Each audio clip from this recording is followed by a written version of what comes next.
The sea holds secrets. Every wave tells a story. Pull up a seat, feel the roll of the deck, and welcome to the first chapter, Tales from the Ship. I'm Captain Dan, and next to me, my lovely wife and first mate, Stephanie. Ahoy! And this is the first episode. Yeah. We're going to take this opportunity to tell you a little bit about ourselves and our cruise history, I guess, would be a good on-topic way to do things. Why don't you, first mate, go first? Oh. So I am Stephanie. I have been on a bunch of cruises, starting back when I was in middle school. My parents are big cruisers, so they always took us on cruises, and then grew up and really enjoyed that lifestyle of just easy vacationing. So finally got you on board, if you will, and we started cruising. We do it a lot. I mean, last year we did 7. Really big into finding deals for people and finding the best pricing. So once I finished my master's, I started Starboard and Sunshine Vacations, affiliated with Cruise Brothers, and started booking cruises. And then from there, just, kept doing it. Got a lot of stories and a lot of things to tell. So pretty excited to start this project of ours and to meet all the people that we get to meet. It's going to be fun. It's going to be a blast. Yeah. Well, so glad you asked, Stephanie. I'm Dan. My history with cruising isn't quite as long as Stephanie's because my parents were not cruisers. Your dad is now. My dad is now, yes. We got him on board. He has a good time. But yeah, my first voyage into the seas, thanks to Stephanie's parents, completely ruined me for the more affordable side of cruising because we did a 7-day on a big old borderline mega ship. Shout out Freedom of the Seas. I wonder where she's at right now. But yeah, did that, and it was, I was sold from then on. Best way to vacation. Best. Don't have to think about a damn thing. Nope. From the minute I'm on board until I wake up the morning we get off board, and then I have to start thinking again. Only a little bit. Thankfully, we live close to most of the ports, so it's a pretty easy drive home. Yes, Florida, in case you were wondering. Crew, those of you listening, I'm going to henceforth refer to you as crew. You are the crew, and you are joining us on this adventure. I'm not nearly as career accomplished as Stephanie.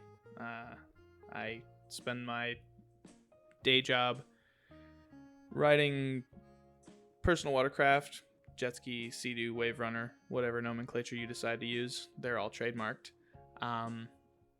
And ATVs and side-by-sides, and it's an engineering function. I do product testing. It's not really that interesting, but it is a lot of fun. And a lot more fun than my job. Yeah, but I do that, and it pays me enough money to live the life I live, and then Steph and I go on lots of cruises in between all of our other adventures, which we could probably talk about at a later date. But right now,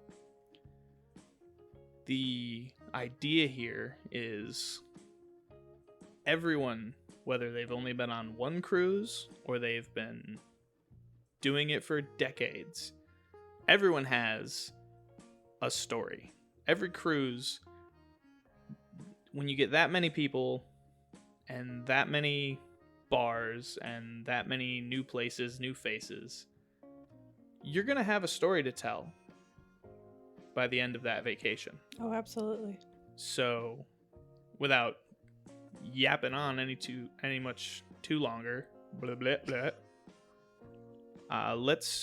Let's get into that. Stephanie, you have a selected, say a could be your favorite cruise story or just one that you really like to tell. So I think a really fun one is that so a couple of years ago my parents moved to Japan for work, and they had booked a family cruise for themselves and you and me and my brother and his wife. But they moved before the cruise could happen. But instead of canceling it for everyone, we all went on the cruise. Well, the four of us. The children, if you will. The children. The children who were very much adults. Yes. We all went on this cruise. But we felt kind of bad that mom and dad could not come with us. So in order to help them feel better, because they definitely bought all of our ways onto that boat, before the cruise happened, I took a bunch of pictures of them off of various social media websites and printed them out. And then throughout the entire week-long cruise, we just carried them around and we took pictures with them. Different restaurants, we had people take pictures of all of us together. And that was a lot of fun because then at the end, I sent them a care package for Christmas, which was a scrapbook of all of these photos of us with them without them knowing, and along with some other essentials for Japan like Godzilla. Gotta be prepared. So I think that's the only time your mom will ever do a shot with me. What? Oh. When she was there in photo and spirit. Yeah. I mean, she drank cranberry juice at Gumbe. It's true. That was a shot of cranberry juice. But yeah, no, I think that was probably one of my favorites because it was just a really fun way to make sure that they were still included without them being included. I mean, it's the least we could do. It was the least. They could pay for us to go on that trip. They did that. Yeah. So, shout out to Wayne and Trish. You'll hear from them in a week or two. Yep. Yeah, they were nice enough to come to our show with us. So, yeah, I mean that was probably one of my favorites. What about you? I know you got stories. I've been with you. I have a lot of stories, and it's just the nature of things when you are me. It's hard to pick a favorite, but it's got to be. It was our second cruise. I think it was our second cruise. My second cruise. We went on Freedom of the Seas that first time, and then we went on Freedom of the Seas again the following year. And our stop, or one of our stops on that voyage, was Coco Cay. Now, those of you listening, if you've been to Coco Cay, now known as Perfect Day at Coco Cay, it was not always Perfect Day at Coco Cay. The theme park island in the middle of the ocean that it is now, there wasn't even a dock. You had to tender in, which for those of you who have never tendered, it means they anchor the boat offshore and lifeboats and or ferries come and take people to and from shore. And the weather was particularly shitty that day. Yeah. But not shitty enough that they canceled our voyage. Because, again, if you're tendering in, if the weather's too shitty, you just don't go ashore because the ferries can't link up at the ship and get people safely on and off. So we tendered in. It was blustery and scattered showers all day long. We wandered around the island, which, aside from the main beach, there really wasn't anything on the island back then. There was several large piles of excavated dirt that were obviously... I forgot about that. Obviously going to be used for the purposes of future construction and building the theme park that everybody loves so much now. But for us, it was just a giant pile of sand to climb, I guess. I don't know. We walked to the top of it, were very winded, and then basically fell down or let gravity do the work. We walked all the way around the island, all the way to the far part of the island. And the whole, I believe it's the northern part of the island, it might still be, I haven't been since then, was just sea-battered rocks. There's no grass, there's no dirt, and it's an off limits area. But as luck would have it, at the time, the safety sign that they put at the edge of the rocks that says "Don't go here, no trespassing." I don't forget the exact nomenclature. It had been conveniently knocked down and was laying flat, warning side down on the ground. So we didn't see it and went exploring across these sea battered rock faces. And it was pouring rain, the wind was whipping, the waves were smashing into the shore up on the rocks. We spent about an hour just wandering around the rocks. We found numerous tide pool, like hot tub sized tide pools. Yeah. That we were just hanging out in with the seawater and the sea life. And we followed that rock face all the way back to the other side of the island, where it led us out. There's a little, it was crew quarters. There's a basically like condo building there where the crew lives, right on a little cove where they harvest all the conch shells that they then treat and sell on the island. Mm-hmm. And we all just adopted the mentality of, well, just, act like you belong and most people won't question it. So we just walked through the crew quarters and out through the entrance to the like market, the vehicles, and through the back end of the market, and rejoined the rest of the passengers on the busy part of the island by exiting through the no passengers under any circumstances part of the island. And nobody saw or noticed or paid any mind to the fact that we just spent our whole day wandering and exploring and being completely outside of where we were supposed to be. Yeah, I probably wouldn't recommend that to people now. Yes, disclaimer, don't do that. It was a long time ago. We were young and rowdy. Stupid. I was never stupid.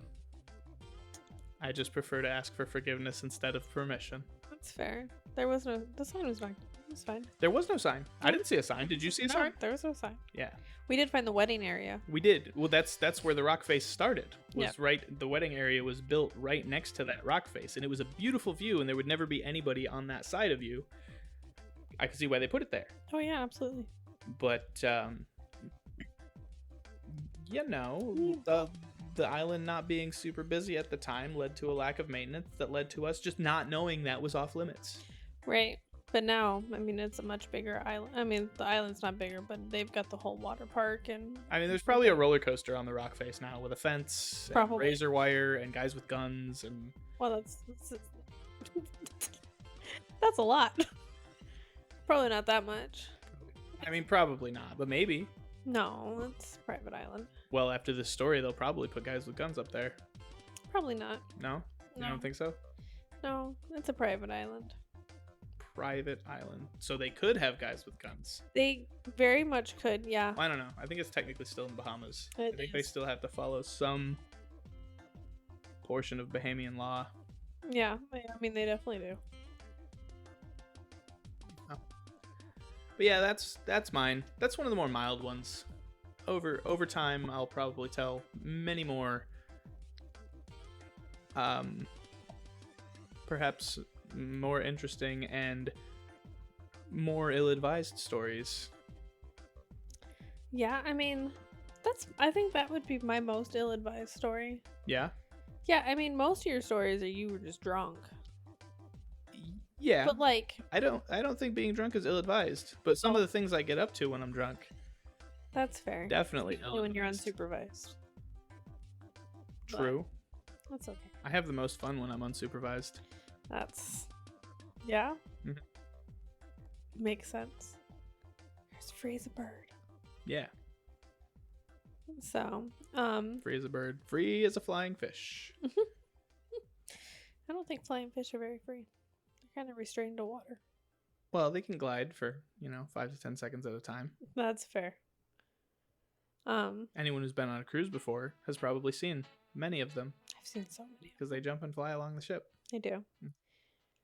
Yeah, so I think that's like this whole project is to meet people and share stories like that. I mean, tips and tricks of like cool places Yes. that you could you could visit in various ports. Most of our cruise history is in the Caribbean, whether it be Eastern or Western. Yeah, it's all Florida. I don't have much desire to go elsewhere. I would do Mediterranean, but that's kind of the same vibe, It's very geographically speaking, which is my vibe. I don't want to be out in like open ocean. That sounds terrifying. No, I really want to do that 35-day Holland America. Yeah, Viking Voyage of the Vikings. yeah, Sounds like a lot of fun. it does. It sounds like a great way to get to Europe It does. because my travel partner doesn't fly. Yeah. I also don't want to do Alaska. Yeah. Not a big fan. I mean, if I go to Alaska, I want to go see Alaska. That's the way I look at it anyway. Like, island hopping is great because I can see most of the things I would want to see in a day, and I can get like I can sample the island. Yeah. And if I want to go there again, it's a really short flight from Florida. It's fair. I want to do the Panama Canal. That's a long one. And it's 15 days. Yeah. Well, someday maybe. Yeah. I'm down for it. I don't know about the other side of the canal though. Pacific Ocean's cold. Yeah. I mean, yeah, but I'm not swimming in it, so I'm gonna stay on the boat until it lands in California. What do we make port somewhere in Mexico? Well, that's fair. Yeah. But I don't have to get in the water. How many times have you gotten in the water in Mexico? Once? I get in the water every time we're in Mexico. Mm. You were there. I always think of Cozumel, and we don't really get in the water at Cozumel. Well, but no, I not guess there's Cozumel. always Costa Maya. Costa Maya. That's fair. Yeah. And Belize. We got in the water in Belize. I believe it's Harvest Cave. It's Norwegians. Yeah. Yeah. It was hot in It was Belize. hot. I tried to hide under the shade of one single palm frond. It didn't work. No. So, me and my damn heat intolerance. So yeah, I mean, like I was saying, I think that's the whole gist of our project is to really get to meet people and learn different stories, tidbits. Really, really excited to get started on this. And just for posterity and detail's sake, the idea here is, this episode aside, because we had to do the intro, we're going to be recording these shows. This is the interesting part and the fun part. Yeah. These interviews are going to be recorded in almost all circumstances on cruise ships with other cruisers in the moment.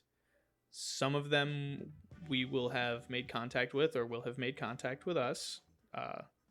What is it? Link in the description? Is that what people say? Yeah. If you would like to make contact with us and you're going to be on a voyage that we're going to be on, you would like to schedule time to come and sit down, tell some good cruise stories, shoot back some tips and tricks or anything else, that is an option. And then some people just see us set up and recording, and they're welcome to come and just sit down and be a part of the show. Bring us stories. We're here mostly for stories. Yeah. That is the best part of any vacation, is the memories that you make on the vacation. You can take all the pictures you want. You can buy any souvenirs you want. Sometimes they're great. But the experiences and the stories that you are able to get are invaluable and irreplaceable. Oh, yeah.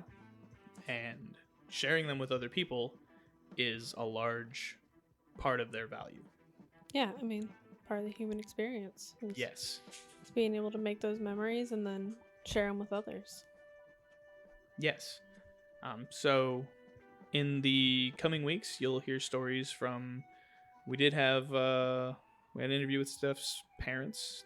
They went on our last voyage with us, and they offer a bunch, as mentioned, they're very, very seasoned cruisers. They offer a bunch of tips and tricks and some good insight on just like how to cruise, how to do it well, some of the wonderful places they've been and experience that they've had.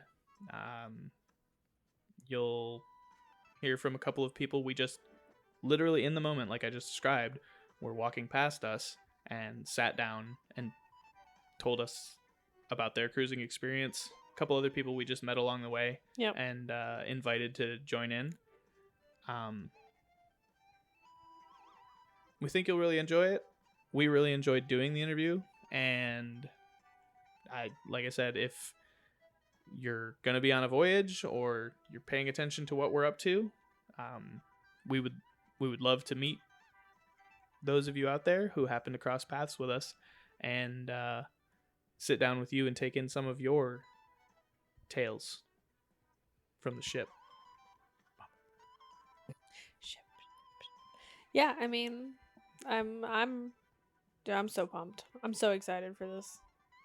Yeah. I think it's gonna be a lot of fun. I'm really excited because it just means I get to go on more cruises. I mean, yeah, we've been thanks for the good vacation policy work. We've been looking for a good way/reason/excuse to go on even more cruises for a long time. 7 wasn't enough. We did 7 last year just because, but now we can go on more. Yeah, but now we get to make friends. Yep. Oh, and of course, titled in with all of what I just described, any opportunity we have to speak with other people in this sphere. Like, I don't know if professional cruiser is a career yet, but could be. There are also cruise vloggers or cruise agents who do a lot of content making the wonderful and informative videos that we all spend so much time watching when we're preparing for a voyage. Talking to those kind of people would also be excellent. If we can link up with them on the ship, it would be a double whammy of excellence. But because we're in Florida, we're uniquely positioned to, if they're in town and we're not going on a voyage, we could try to schedule something with them as well. Yeah. So I think probably an important thing to note is that the Tales from the Ship episodes will be released every Wednesday. And then on every Sunday, we will be releasing, or at least I will be, doing just a weekly cruise news update. So any crazy things that the cruise lines have done this week or announcements they've made, any ship movements, stuff like that. So that'll be every Sunday. And then these episodes every Wednesday. And yeah. Start pumping them out. I'm so ready. So ready. I'm so pumped. So excited. You want to tell some more cruise stories? Sure.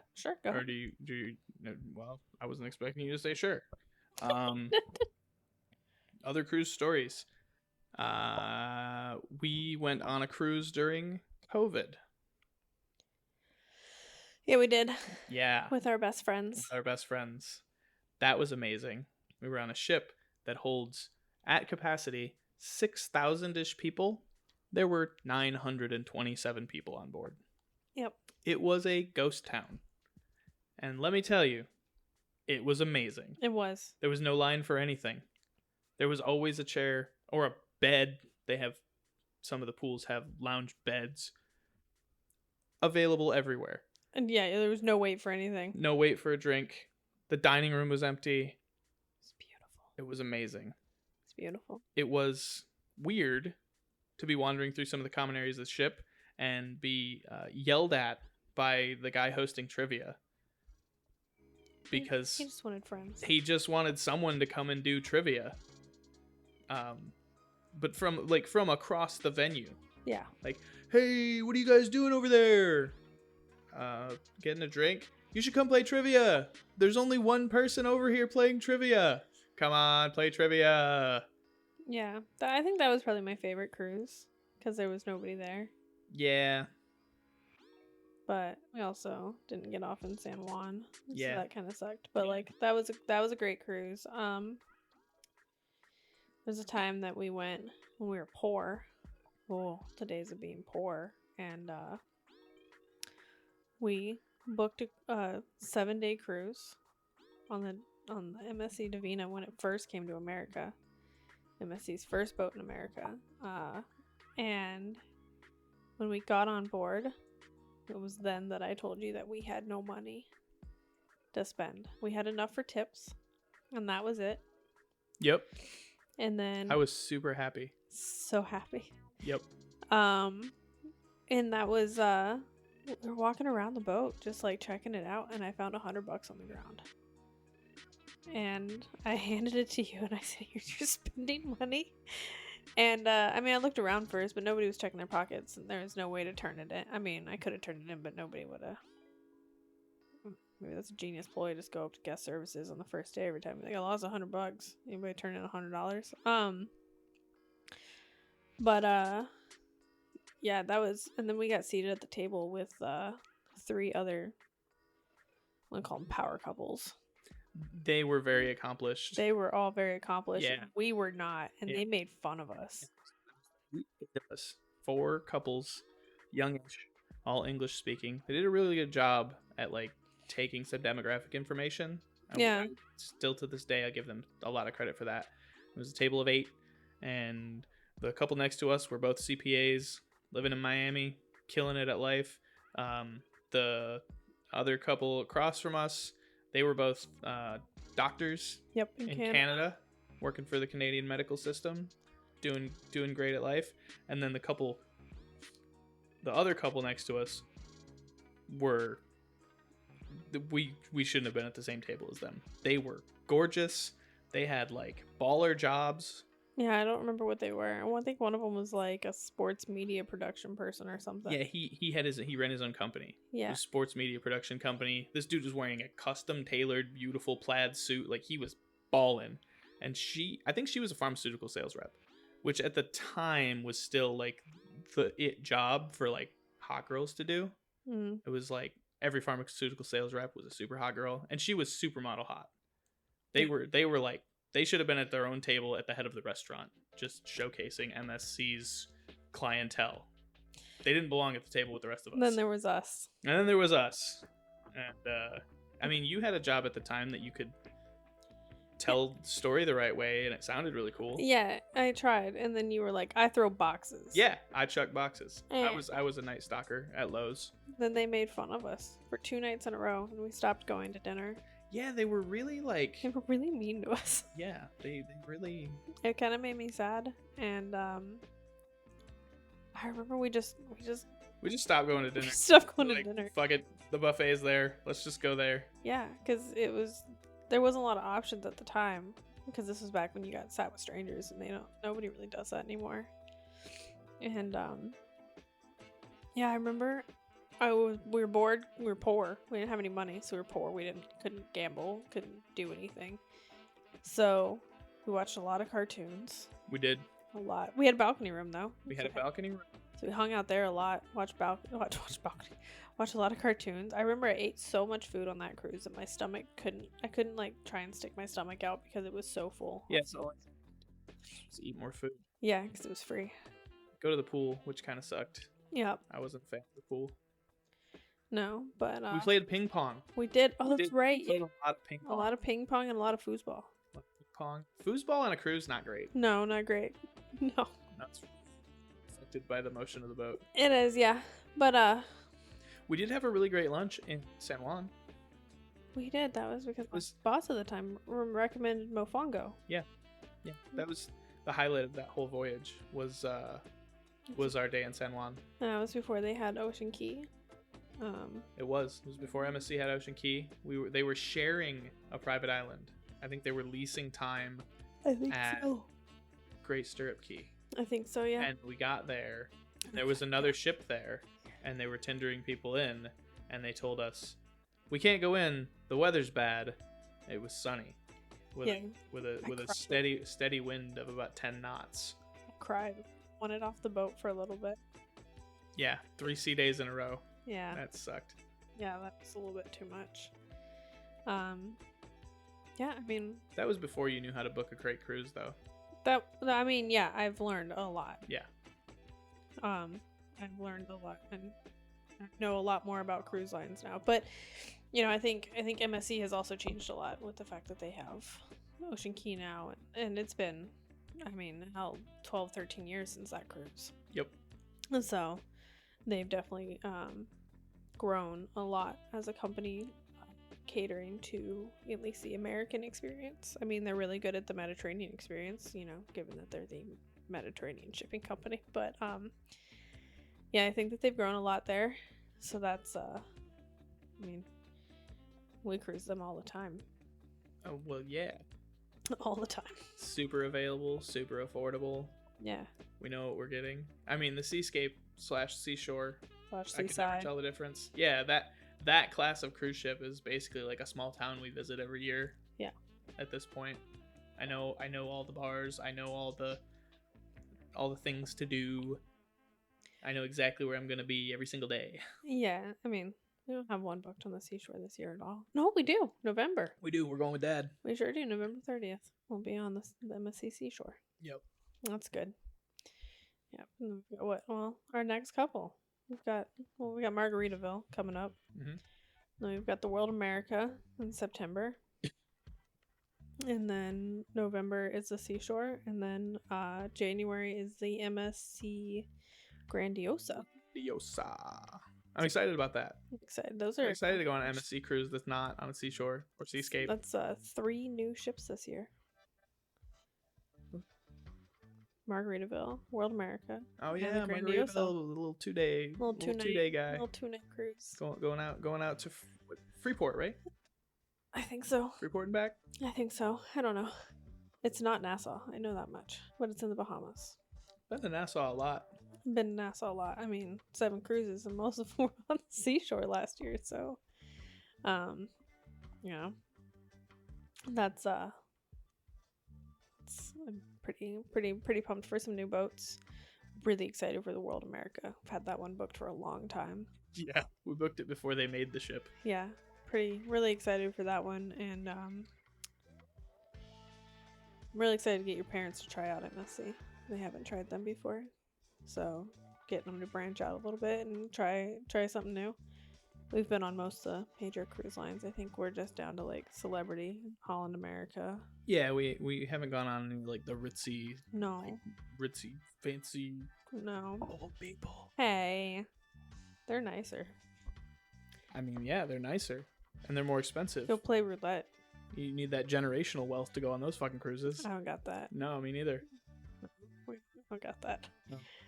I mean, I want to do the Holland America Voyage of the Vikings, but that one's a pretty penny. Yeah, we have dogs. Well, yeah, but Kind of hard to go on a 35-day cruise with dogs. There's a dog cruise coming. No, Oh, absolutely not. bring Rocco, No, Carl. no. Ella would hate it. Yeah, no dog cruise. Where are they gonna shit? They're gonna have puppy potty stations. Are they gonna have someone come around and clean them every day? I'm sure they would. Are they gonna spray the pee off the deck every day? How you imagine all the pee? I mean, So much pee, and you really think they're gonna be able to contain? Like, oh, you gotta go to the bathroom. We gotta go find a potty station. No, there's gonna be dogs shitting all over the ship. People spilling food at the buffet. Are the dogs gonna be allowed in the buffet? I don't know. Right. I haven't These done are that the much research. questions. Andrea told me about it. She told me I had to bring Carl because everybody needs Carl on a cruise ship, and I don't disagree. I don't either. But you know what kind of cruise ship Carl should be on? Not a cruise ship. The kind of vessel Carl needs to be on is called a boat. Oh, I don't know if he would like that. A boat But at the sandbar, um, moored off where the water's shallow enough he can touch and just run around and play with strangers. He wouldn't have to be on a leash at all. He's not gonna go anywhere, and he wouldn't be able to move fast enough to get away from us. That's fair. Hmm. So, I mean, I've said it like 14 times, but we talk about it all the time, and really excited for this to get going and get started and start pushing out them episodes and getting on more cruises because Yes, more cruises and new friends. and new friends. Really excited. I mean, I've got all the information of the people we've already talked to, and I'm really excited to possibly run into them on more cruises. And Yeah. Or bully them into going on more cruises. Well, yeah. Yeah, I mean, Benevolent bullying. yeah. It's not bullying, it's friendship. Yes. It's healthy peer pressure. It's healthy peer pressure. So, well, I mean, you got anything else? I could talk all day, but I think for the purposes of getting to know us and introducing ourselves to you, crew, I really like that. I think it's pretty good. You're so proud of it. I am. Let me have it. I think we've done enough for this one. All maybe 37 of you who will actually listen to episode 1. I don't know. I put it on LinkedIn. Oh, did you? I did. 137. Hell yeah. I got friends. I think we're gonna wrap this one up and look forward to giving you more of this content. Yep. And look forward to checking in with Stephanie on the weekly. That will be incredibly valuable for regular listeners. Yeah. She is always up on what's going on cruise ships, and she delivers very concise, detailed information. Yeah. So, well, then that's all for the initial episode, introduction episode, chapter. The maiden voyage. The maiden voyage, yeah. That's all for Yes. this maiden voyage of Tales from the Ship. A big thanks to ourselves for coming up with this idea. Yes. And a big future thanks to all of you, crew. Yep. For helping us keep this ship afloat. Keep this ship afloat. There's so many things you can make. Ship puns. Be prepared for ship puns. Ship puns. We make ship happen. So yeah, we appreciate you guys tuning in, and until next time, calm seas and clear skies. Calm seas and clear skies.